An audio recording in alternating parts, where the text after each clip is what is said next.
తెలుగు రాష్ట్రాలు అప్పుడే సంక్రాంతి సందడి షురు అయింది. విద్యా సంస్థలకు సెలవులు రావడంతో హైదరాబాద్ వాసులంతా సొంతుళ్ల బాట పట్టారు. దీంతో నిన్న సాయంత్రం నుంచి విజయవాడ హైదరాబాద్ నేషనల్ హైవేపై వాహనాల రద్దీ మొదలైంది. ఏపీలో అత్యంత వైభవంగా జరుపుకునే 3 రోజుల పండుగకు ముందే పయనమవుతుండటంతో జాతీయ రహదారిపై వాహనాల సందడి నెలకొంది. వాహనాల రాకపోకలకు అంతరాయం ఏర్పడకుండా జాతీయ రహదారిపై పోలీసులు పటిష్ట చర్యలు చేపడుతున్నారు. హైవేపై వెళ్లే వాహనాలకు అంతరాయం కలగకుండా యాదాద్రి భువనగిరి జిల్లా చౌటుప్పల పట్టణంలో నారాయణపురం రోడ్డును పోలీసులు మూసివేశారు. పంతంగి టోల్ ప్లాజా వద్ద మొత్తం 16 టోల్ బూతులు ఉండగా వాహనాల రద్దీని దృష్టిలో పెట్టుకుని 10ంటిని విజయవాడ మార్గంలోనే తెరిచారు. అదనపు టోల్ సిబ్బందిని నియమించారు. ఇవాళ రేపు రద్దీ అధికంగా ఉండనుంది. ఇక సొంత వాహనాల్లో వెళ్తున్న వారితో టోల్ ప్లాజాల దగ్గర ట్రాఫిక్ జామ్ ఏర్పడింది.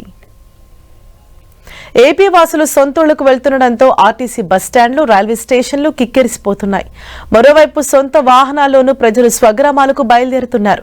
దీంతో ప్రధాన రహదారులన్నీ వాహనాలమయంగా మారిపోయాయి. ముఖ్యంగా హైదరాబాద్ నుంచి తెలంగాణలోని వివిధ పల్లెలు, ఆంధ్రప్రదేశ్లోని పలు ప్రాంతాలకు వెళ్లే వారితో రోడ్లన్నీ నిండిపోయాయి.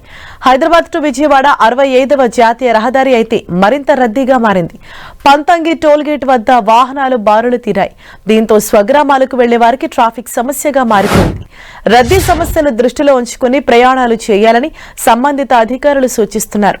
ఇవాళ్టి నుంచి స్కూల్స్ కు సంక్రాంతి సెలవులు ఇవ్వటం, ఐటీ ఎంప్లాయీస్ కు వీకెండ్ కావడంతో సొంతూళ్లకు వెళ్తున్నారు. బస్ స్టాప్లన్నీ ప్రజలతో నిండిపోయాయి.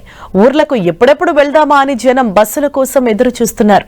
వరంగల్ బస్సులు ఉప్పల్ నుంచి ప్రారంభమవుతుండగా అక్కడ భారీగా ప్రయాణికులు నిండిపోయారు. ఇక రైల్వే స్టేషన్లలోనూ జనం కిక్కిరిసిపోయారు. ఇప్పటికే రిజర్వేషన్స్ పూర్తి కాగా స్పెషల్ ట్రైన్స్ లో ప్రయాణించేందుకు చూస్తున్నారు. ఇక బస్సులు, ట్రైన్స్ లో టికెట్లు దొరక్క సొంత వాహనాల్లో వెళ్తున్నారు చాలా కుటుంబాలు.